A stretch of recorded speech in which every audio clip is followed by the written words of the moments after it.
The hardest prison to escape is the one you build inside your own heart. In the shadow of Colombia's Emerald Mountains, where the rain falls like tears from heaven, Miguel El Osito Herrera sat in his cramped art studio, painting butterflies for a children's book he'd never see published. The storm outside matched the tempest in his soul, 30 years of blood on his hands, 15 years of trying to wash them clean.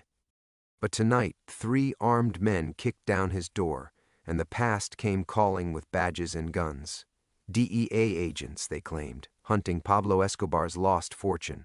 Miguel's pencils scattered across watercolor paintings of innocent creatures as memories of torture chambers and screaming voices flooded back. Then Pablo himself stepped through the rain, smiling that cold smile Miguel remembered from 1,000 nightmares. "My little bear," Escobar whispered, "it's time to choose. Which one dies first?" The agents who came to arrest him were now his fellow prisoners, and the man they both served and feared was asking Miguel to become El Osito one last time. But when Miguel looked into the youngest agent's eyes, he saw something impossible, forgiveness from a face he'd destroyed long ago. Can a man truly change, or do we just become better actors in our own lies? Before we jump back in, tell us where you're tuning in from, and if this story touches you, make sure you're subscribed because tomorrow I've saved something extra special for you. The hook. The silence stretched like a taut wire between Miguel and the young agent whose face haunted his sleepless nights. Agent Rodriguez, the name tag gleamed wet in the dim studio light, couldn't be more than 25, with dark eyes that held no hatred, only a terrible, crushing sadness that made Miguel's chest tight. "You remember, don't you?" Rodriguez whispered, his voice barely audible above the rain hammering the tin roof. His hands were zip-tied behind his back, same as his 2 companions, but he leaned forward anyway, desperate to be heard. "My father, Carlos Rodriguez. My mother, Elena. My sister, Sofia." The names hit Miguel like physical blows. The schoolteacher's family. Medellín, 1978. Information about a rival cartel's safe house. 3 days in the warehouse. Miguel closed his eyes, but the memories came anyway. Elena's pleas, Carlos's defiance, little Sofia's drawings scattered on their kitchen table when they came for her father. "Miguel."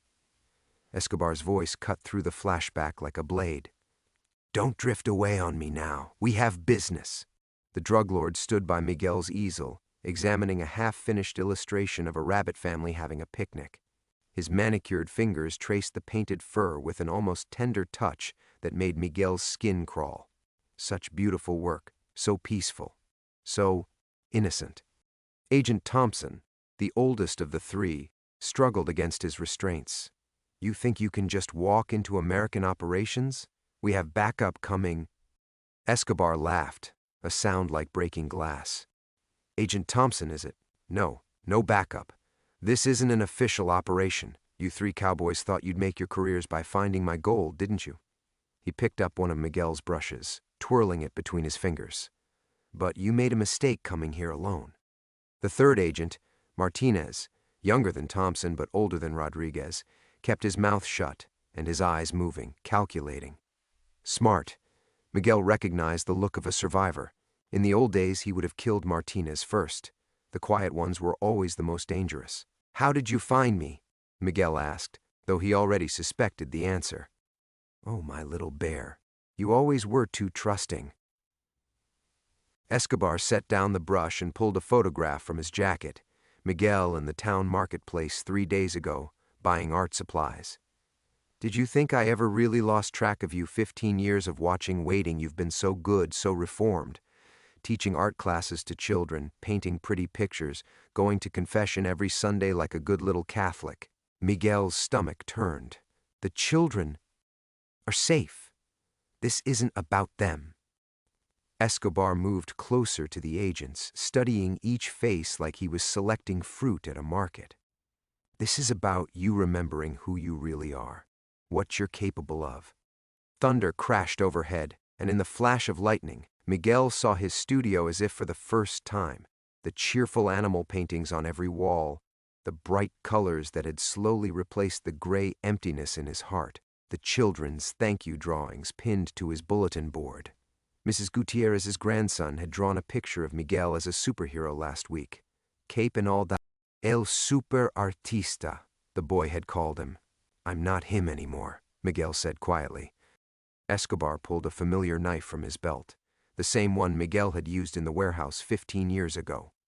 The blade caught the lamplight, still sharp after all these years. Then this should be easy. Walk away. These men broke into your studio, threatened you. You owe them nothing. Agent Rodriguez met Miguel's eyes again. He told me I'd find you here, said you'd killed my family. But I've been watching you for 3 days and I've seen what you are now. The children in your art classes, they love you. You're not the monster anymore. Touching, Escobar said, pressing the knife handle into Miguel's palm. But irrelevant. You see, gentlemen, El Osito here once spent an entire weekend extracting information from Agent Rodriguez's father. By the end, Carlos was begging to tell us about every safe house, every contact, every operation he'd ever heard whispered about. And when El Osito was finished with him, "Stop." Miguel's voice cracked. The sister was just 5 years old. Such a creative touch, using her stuffed animals to... I said stop! Miguel's roar echoed through the studio, and for a moment everyone froze. The knife trembled in his hand, and he could feel something dark stirring in his chest, something that had been sleeping for 15 years. Escobar smiled. There he is. There's my little bear. Outside, the storm raged on, but inside the studio, time seemed suspended. 4 men who'd lived through Colombia's darkest years faced each other across a small room filled with children's dreams and painted hopes. And in Miguel's hand, cold steel waited for a choice that would define not just who died tonight, but who he truly was beneath all the layers of attempted redemption. The knife slipped from Miguel's trembling fingers and clattered to the paint-stained floor. He stumbled backward, knocking into his easel, sending watercolors cascading across the cement. The bright yellows and blues spread like spilled blood, and for a moment he was back in the warehouse, watching life drain from someone's eyes while he held different steel in younger hands. I can't, he whispered, pressing his palms against his temples. I won't. Escobar's expression shifted from amusement to something colder. He bent to retrieve the blade, wiping paint from its surface with deliberate care. Disappointing, but not unexpected. 15 years of playing house with your crayons and Sunday masses. He gestured around the studio with theatrical disgust. Look what you've become, a man who draws bunnies for babies.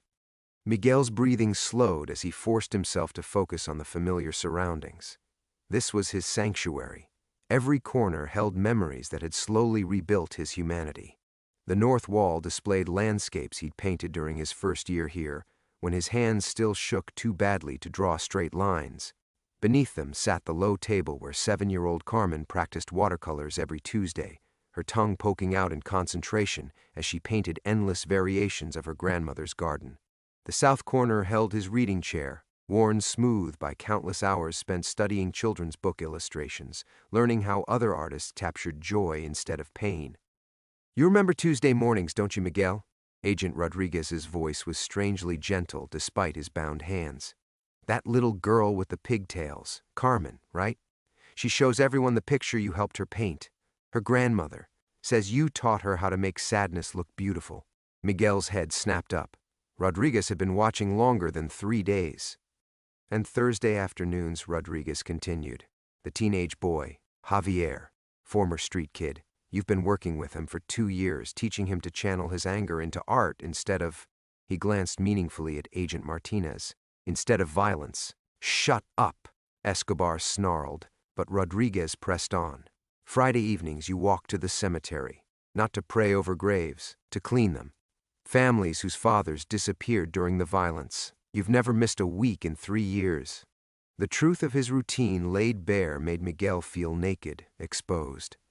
These small rituals had become his rosary, each repeated action an act of contrition that helped him sleep without dreams of screaming. Carmen's Tuesday paintings taught him patience. Javier's Thursday breakthroughs showed him redemption was possible, even for angry boys with blood on their knuckles. The Friday graves reminded him that some debts could never be fully paid, only honored through service. Touching surveillance work, Escobar drawled. You've observed a man playing pretend. But El Osito knows what I know, that underneath all this painted virtue, the hunger is still there. the satisfaction of having power over another man's breath. Miguel's hands found the edge of his work table, fingers tracing the familiar nicks and paint stains. This table had supported thousands of small masterpieces. Just yesterday, 5-year-old Roberto had painted his first successful flower here, beaming with pride as orange petals bloomed under his tiny brush.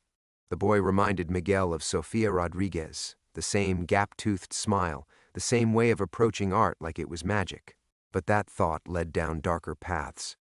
Sofia would be 20 now, if she'd lived past that terrible weekend. She might have children of her own, teaching them to paint flowers and rabbits and all the bright things Miguel now spent his days creating instead of destroying. "I think about her every day," Miguel said quietly, meeting Agent Rodriguez's eyes. "Your sister.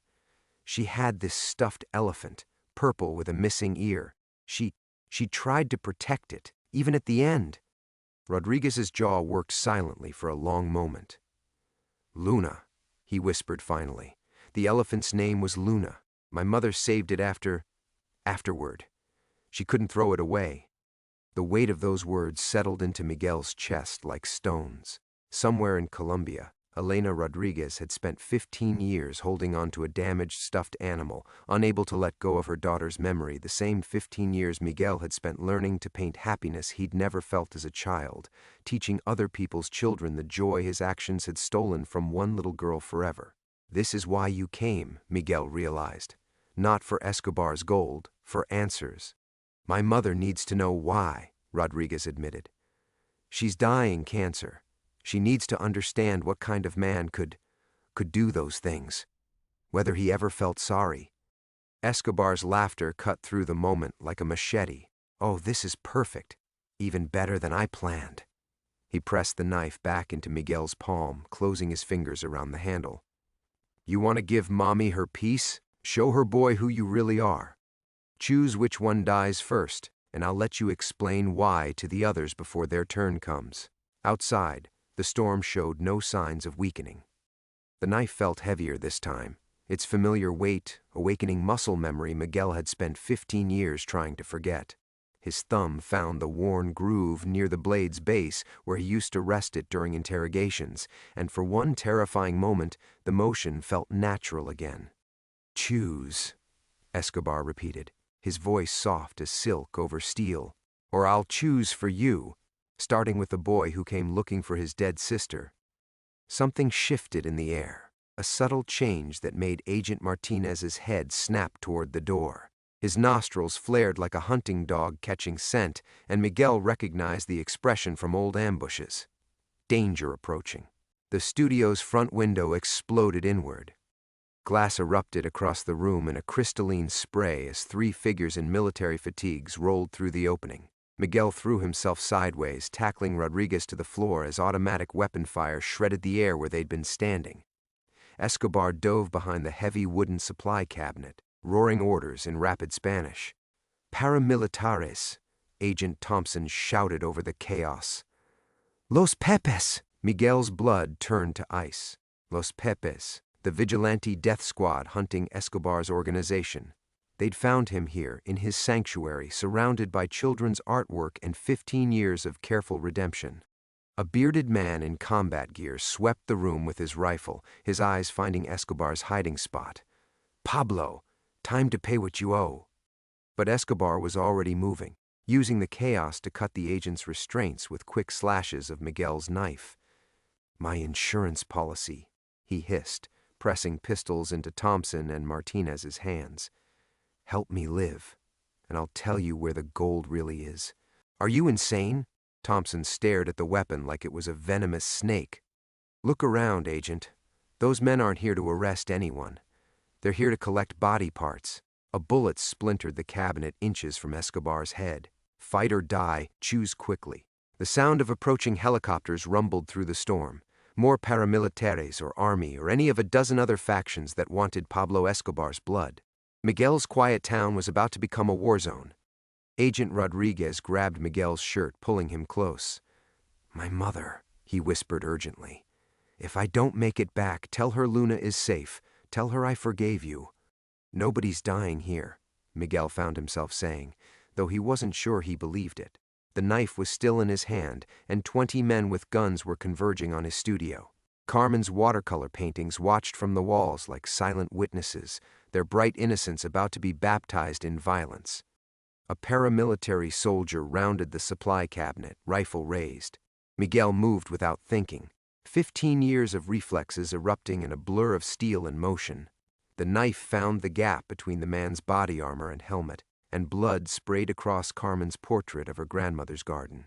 Miguel stared at the crimson droplets soaking into painted roses. He'd killed again, in his sanctuary. Surrounded by everything he'd built to prove he could be better than his past. "Welcome back, El Osito," Escobar laughed, reloading behind the cabinet. "I knew you were still in there." But Miguel felt something different this time. The old hunger wasn't there, no satisfaction in watching life leave another man's eyes. Instead, a terrible clarity settled over him as he looked around the room. 3 DEA agents who'd come seeking justice and gold. Pablo Escobar, who'd orchestrated this entire nightmare. Paramilitares, who would kill everyone present just to claim Escobar's scalp. And in the middle of it all, 15 years of children's artwork that represented every small step he'd taken back toward humanity. He could run, escape in the chaos, disappear into the jungle, start over somewhere new. Let them all kill each other in his studio while he saved himself. He could help Escobar escape, become El Osito again, trade his redemption for survival, or he could do something else entirely. Miguel looked at Agent Rodriguez, still zip-tied and helpless on the floor, at Thompson and Martinez, holding weapons but clearly outgunned, at his paint-splattered walls where children had learned that beauty could emerge from blank canvases, that creation was always possible even after destruction. The helicopters were circling now, searchlights beginning to strafe the building. Los Pepes were advancing through both windows, and more boots thundered up the front steps. In moments, this would become a killing ground that would swallow everyone present. Carmen's Tuesday paintings, Javier's Thursday breakthroughs, Friday graves that still needed tending. Miguel hefted the bloody knife and made his choice. "Rodriguez," he called over the gunfire, "when you tell your mother about Luna, tell her El Osito kept one promise at least." Then he stepped out of cover, directly into the line of fire, and did something that would either damn or redeem them all. But Miguel's feet refused to move. He stood frozen in the deadly crossfire, knife raised but trembling, as bullets whined past his head and shattered the window where little Carmen had pressed her nose last Tuesday, watching raindrops race down the glass. The weight of 15 years crashed down on him, every art lesson, every confession, every Friday spent scrubbing headstones clean. And suddenly his grand gesture felt like the desperate theater of a man who'd been lying to himself all along. "What am I doing?" A paramilitary's rifle swung toward him, and Miguel dove backward, slamming into his easel. The half-finished rabbit family scattered across the floor, their painted picnic dissolving in puddles of rainwater and blood. He pressed himself against the wall, hyperventilating, while Escobar's mocking laughter cut through the chaos. "Second thoughts, my little bear? Don't tell me all those Sunday confessions actually convinced you that you matter." Miguel's hands shook as he stared at the knife, still slick with the paramilitary's blood, still warm from the kill. He'd moved so smoothly, so naturally, like riding a bicycle, like he'd never stopped being El Osito at all, just painted over the monster with watercolors and children's laughter. Carmen's grandmother, Javier's anger, Rodriguez's sister. "I can't," he whispered, the words barely audible over the gunfire. "I can't be him again." But what was the alternative? Let them all die here while he cowered behind his easel, clutching a blade he was too afraid to use? Agent Rodriguez watched him from the floor, zip-tied and helpless, blood trickling from a cut on his forehead. The man who'd come seeking answers about his murdered family was about to join them because Miguel couldn't decide who he really was. Another paramilitary appeared at the window, assault rifle trained on Thompson. The DEA agent fumbled with his pistol, hands clumsy with fear and inexperience. He was going to die. They were all going to die unless Miguel acted. But every time he tried to move, he saw Carmen's gap-toothed smile, heard Javier asking if anger could really become something beautiful, felt the weight of Elena Rodriguez somewhere in Colombia, clutching her daughter's purple elephant while cancer ate her alive, still waiting for someone to explain why the world had stolen everything she loved. "Mom always said you might not be a monster," Rodriguez called to him over the chaos, his voice strangely calm despite the blood and bullets, said anyone who could feel guilt was still human. Was she right? Miguel closed his eyes, and suddenly he was 7 years old again, watching his own father beat a man unconscious in their kitchen while his mother pretended not to hear the screaming.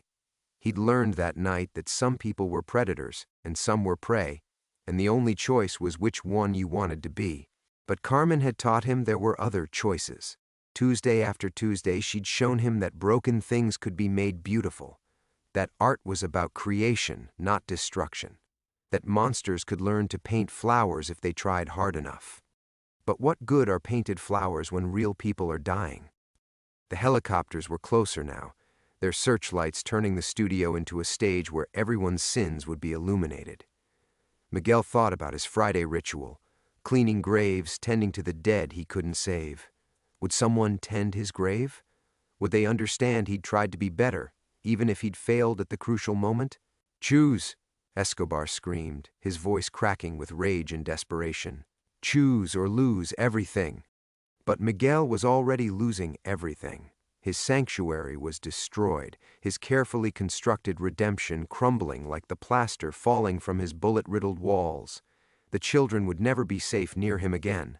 Mrs. Gutierrez would hear about the gunfight and forbid her grandson from returning to El Superartista's studio. Carmen would learn that her gentle teacher had been a killer all along. The knife felt impossibly heavy in his palm, heavier than when he'd first picked it up at 17, heavier than all the years he'd spent learning to create instead of destroy.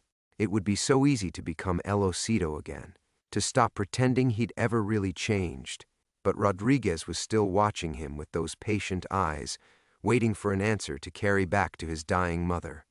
And somewhere in Miguel's chest, beneath the fear and self-doubt, something stubborn refused to break. Maybe redemption was impossible. Maybe he'd been fooling himself for 15 years, playing dress-up in an art teacher's clothes while the monster slept just beneath his skin. But Carmen's paintings still hung on the walls, bright and hopeful despite the blood spattering their edges. And Javier would need his Thursday lesson, anger transformed into beauty, one careful brushstroke at a time. The helicopters circled overhead like mechanical vultures, and Miguel realized his choice had already been made. Miguel released the knife. It clattered to the floor beside Carmen's ruined rabbit painting, the blade that had defined so much of his life finally abandoned. The sound cut through the gunfire like a bell tolling, and for a heartbeat, even the chaos seemed to pause. "No more," he said, loud enough for everyone to hear. "I'm done choosing who lives and who dies." Escobar's face twisted with fury. "You pathetic—" Miguel stepped forward, hands raised and empty, walking directly into the crossfire. A bullet grazed his shoulder, spinning him sideways, but he kept moving toward the paramilitaries advancing through the shattered window. "I'm Miguel Herrera," he called out in Spanish, his voice carrying over the storm. "They call me El Osito. Pablo Escobar is in my studio, and you want him alive more than you want me dead." The bearded paramilitary leader held up a fist, and the shooting stopped. In the sudden silence, Miguel could hear his own heartbeat thundering in his ears. Rain drummed against the roof, and somewhere in the distance a child was crying, probably Carmen's cousin from next door, terrified by the violence that had followed Miguel home like a faithful dog. "Where is he?" the leader demanded. Miguel pointed toward the supply cabinet without looking back. He kept his eyes fixed on the paramilitaries, reading their faces, calculating odds. Behind him he heard Escobar's sharp intake of breath, betrayal and rage compressed into a single sound. "You have 10 seconds to surrender," Miguel announced, still not turning around. "After that, I help them take you apart piece by piece, and I remember exactly how you like it done." "You're bluffing," Escobar snarled, but uncertainty had crept into his voice. 15 years of playing saint, and now you think you can—" Miguel finally turned, and something in his expression made Escobar take a step backward. "I'm not playing saint, Pablo. I'm choosing to be something you never understood." He gestured around the bullet-riddled studio, at Carmen's paintings and Javier's sculptures and all the small miracles that had taught him creation was stronger than destruction.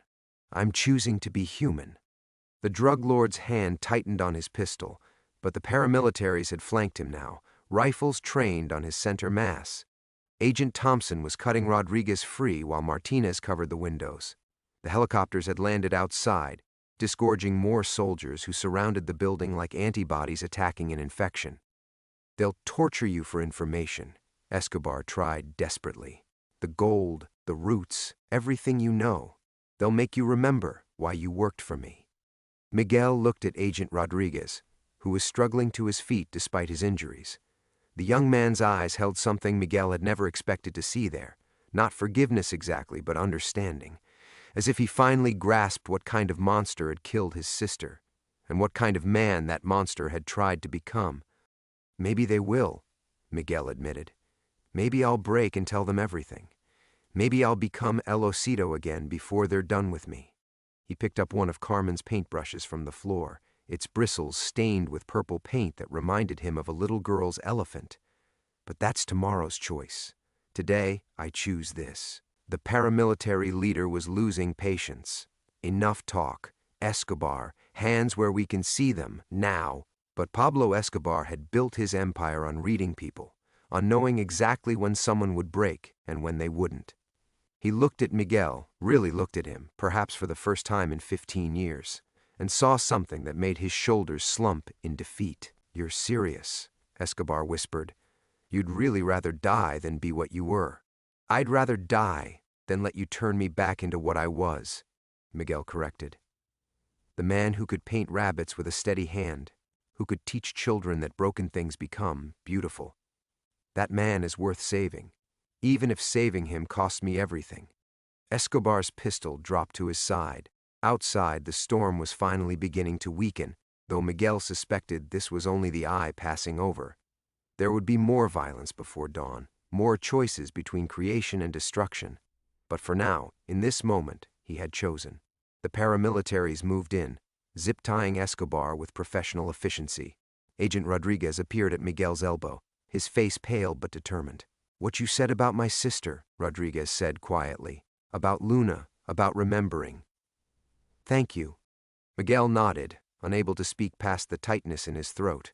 Through the broken window, he could see Mrs. Gutierrez's house, where Carmen would wake tomorrow to learn that her art teacher was gone.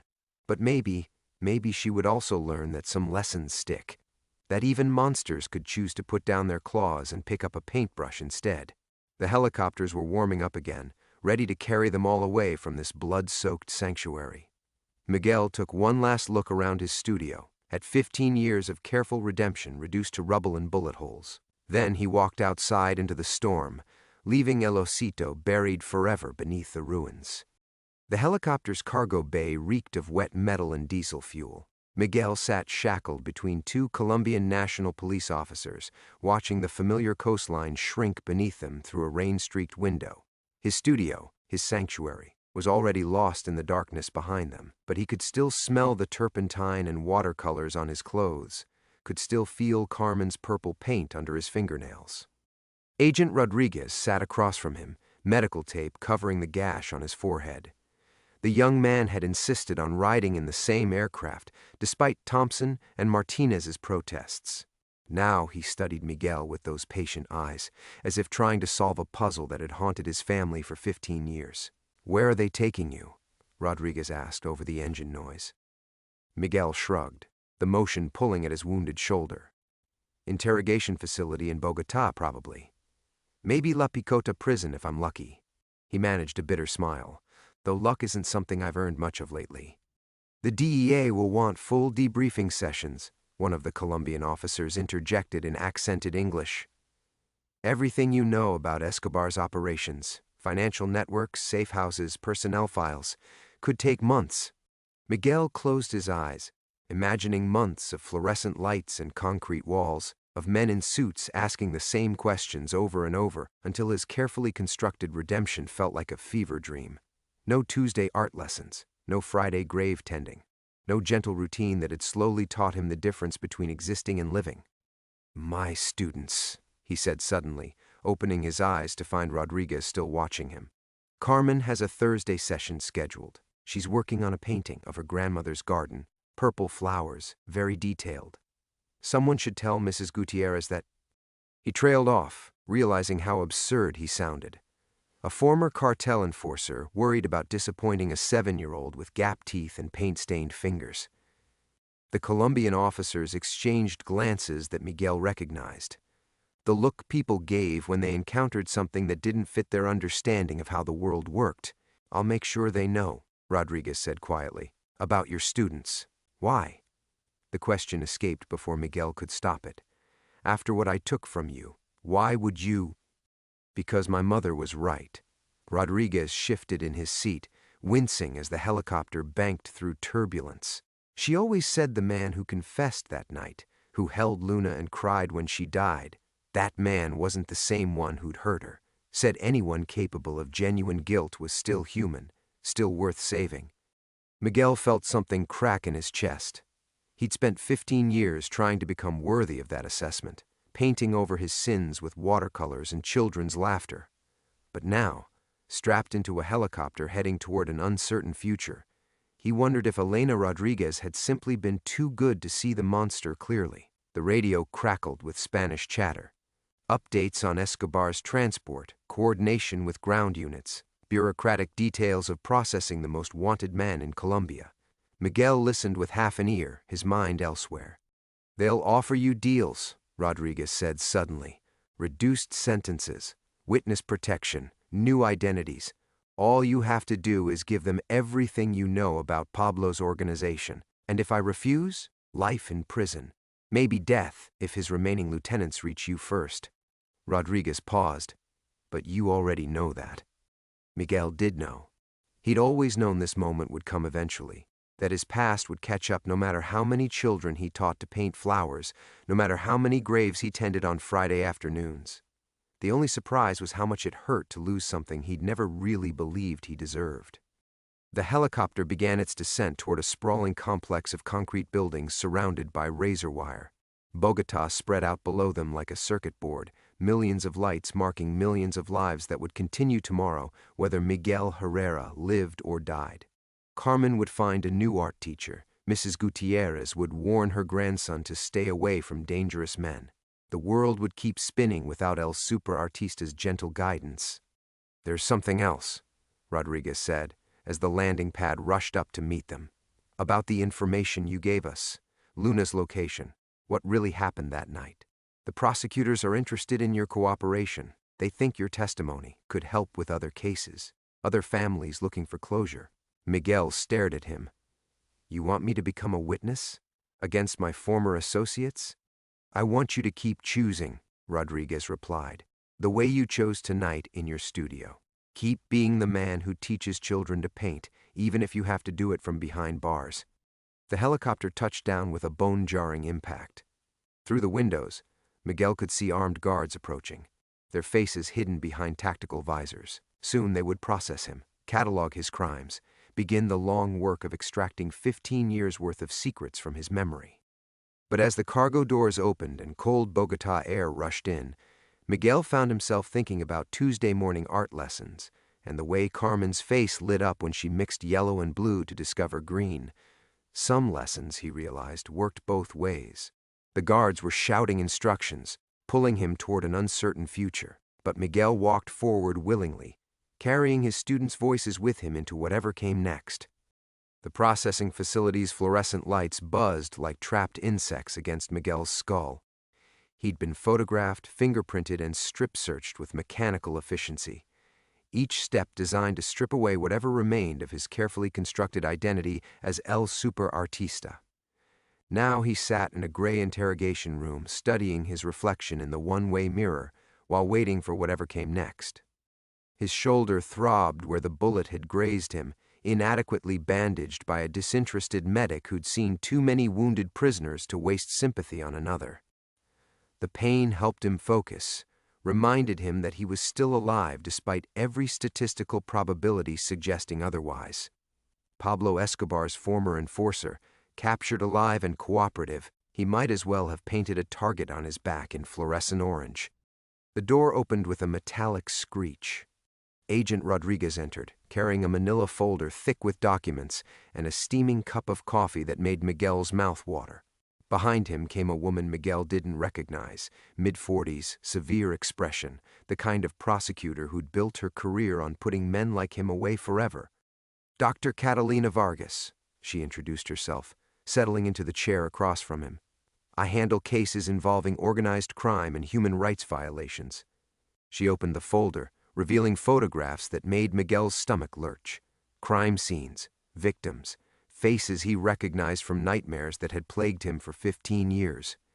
"We have quite a file on you, Mr. Herrera," Dr. Vargas continued, her voice clinical and precise. 43 confirmed kills, 67 documented torture sessions, financial crimes totaling over $200 million. She looked up from the papers. "The question is whether you're ready to help us close some other files." Rodriguez slid the coffee across the table, a small gesture of humanity in the sterile room. "You mentioned families looking for closure," Miguel said, accepting the cup gratefully. "How many?" "Hundreds."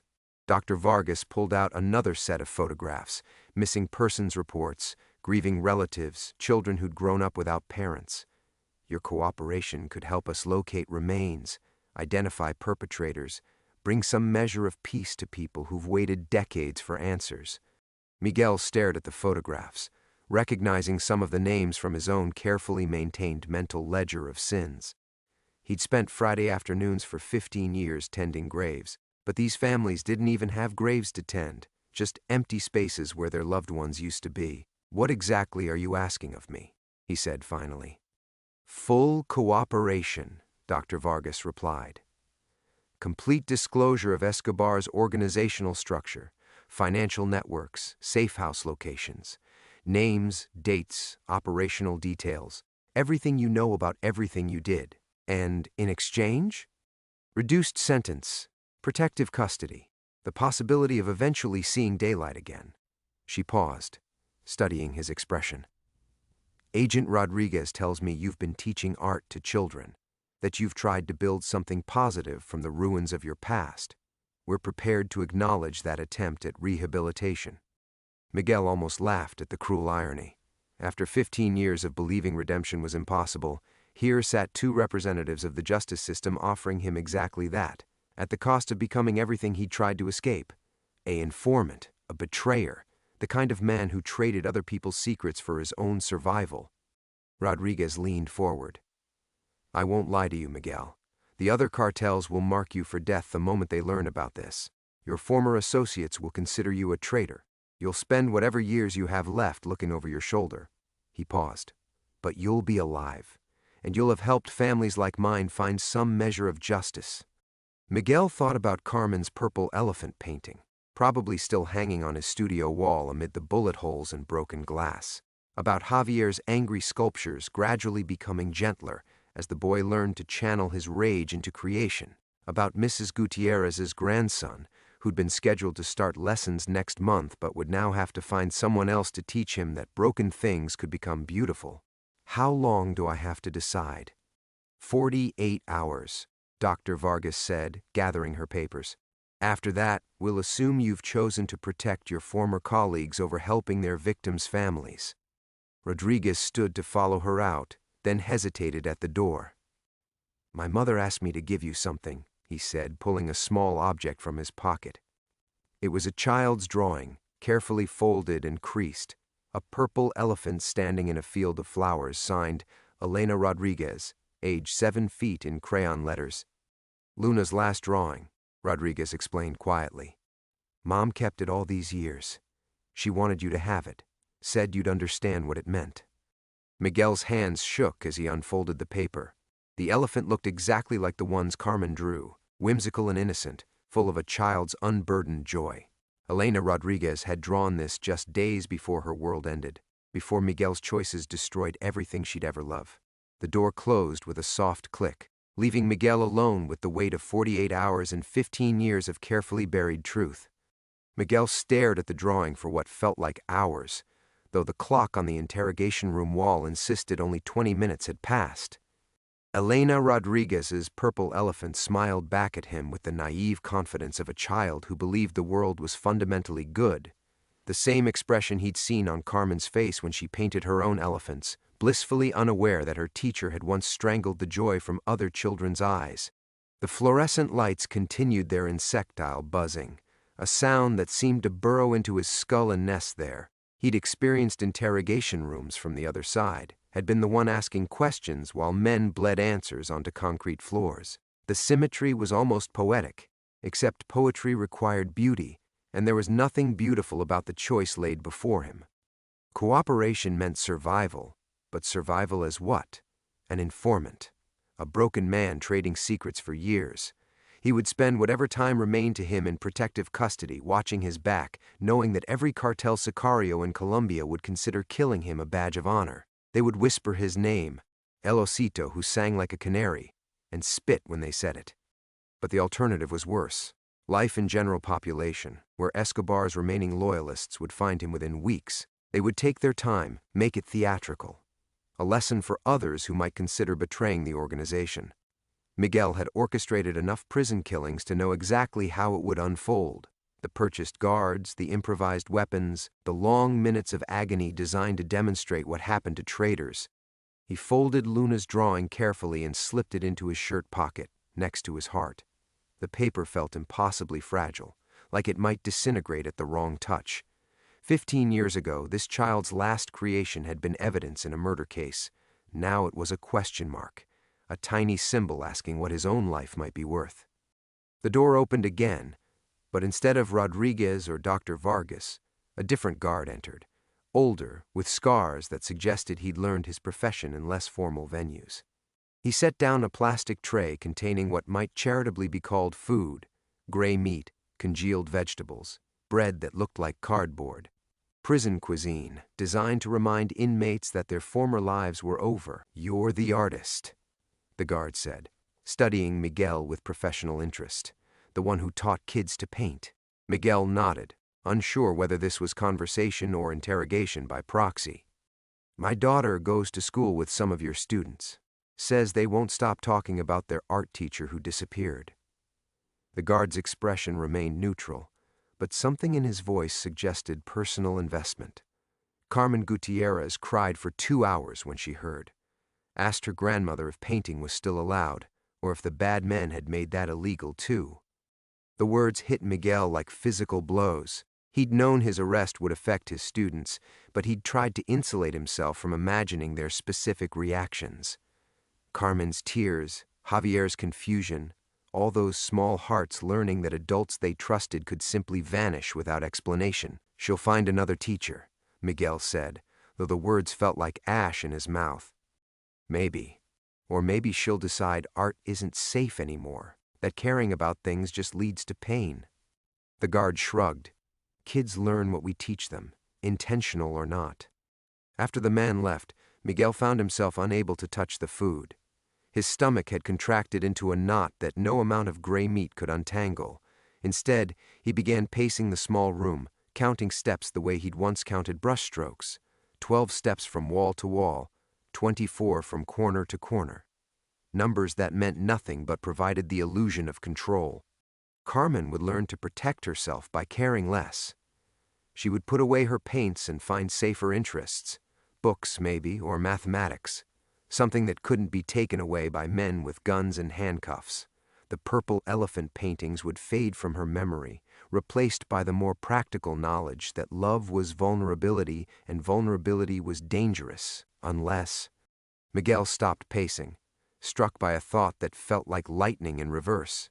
Not illumination, but a brilliant darkness that showed him exactly how deep the shadows went. Rodriguez had mentioned other families, other cases where his testimony could provide closure. Dozens of them, maybe hundreds. Children who'd grown up wondering what happened to their parents. Parents who'd never learned whether their missing children were alive or dead. He could give them answers, not redemption, that wasn't his to grant or receive, but something almost as precious, the truth, the specific terrible truth about who had died where and why, delivered by someone who'd been present for the worst moments of their loved ones' lives. It wouldn't undo anything, wouldn't resurrect the dead or heal the wounded. But it might allow some families to finally bury their ghosts, to move forward with the grim certainty of knowledge rather than the endless agony of hope. Miguel pulled Luna's drawing from his pocket and smoothed it against the table. Tomorrow he would give his answer. Miguel woke before dawn on the metal cot, Luna's drawing still clutched in his fist. The fluorescent lights had never dimmed, ensuring that night and day blurred into one continuous gray purgatory. He dreamed of purple elephants and blood, of Carmen's tears mixing with rain on his studio floor. When consciousness returned, it brought with it the crushing weight of his decision. He would cooperate. He would give them everything: names, locations, operational details that would unravel 15 years of carefully maintained secrets. It was the only choice that made any mathematical sense, the only path that might transform his accumulated sins into something resembling justice. The morning brought Dr. Vargas and Rodriguez, along with a stenographer and enough recording equipment to capture every nuance of his confession. Miguel had straightened his shoulders, prepared to begin the long work of excavating horrors from his memory, when the guard's radio crackled with urgent Spanish. "What is it?" Dr. Vargas snapped, annoyed by the interruption. The guard's face had gone pale. "There's been an incident at the Gutierrez residence. Armed men. The family—" He swallowed hard. "The grandmother and child are missing." The words hit Miguel like a physical blow. Carmen, sweet 7-year-old Carmen with her gap-toothed smile and paint-stained fingers, who drew purple elephants because they made her happy. The room spun around him as the implications crystallized with terrible clarity. "This is a message," Rodriguez said grimly, speaking into his radio. "Get me everything on the scene. Witnesses, security footage, forensics." He turned to Miguel. "Your former associates work fast." "No." Miguel's voice came out as a whisper. "This isn't random. They knew exactly which child to take, which family would hurt me most." His hands began to shake. Pablo always said the most effective torture wasn't physical. It was watching someone innocent suffer for your choices. Dr. Vargas was already gathering her papers, the careful choreography of interrogation dissolving into crisis management. "We need to move him to a secure facility. If they're targeting civilians—" "You don't understand," Miguel interrupted, desperation cracking his voice. "This is how Pablo operates. He doesn't just kill his enemies. He corrupts them first, makes them complicit in destroying everything they care about." Rodriguez's radio crackled again with updates that made Miguel's blood freeze. No signs of struggle at the apartment. Mrs. Gutierrez's purse left behind, but Carmen's art supplies missing. Professional execution, surgical precision, the work of men who understood exactly how to inflict maximum psychological damage. "They'll contact us," Miguel said, his mind racing through possibilities, each one more horrifying than the last.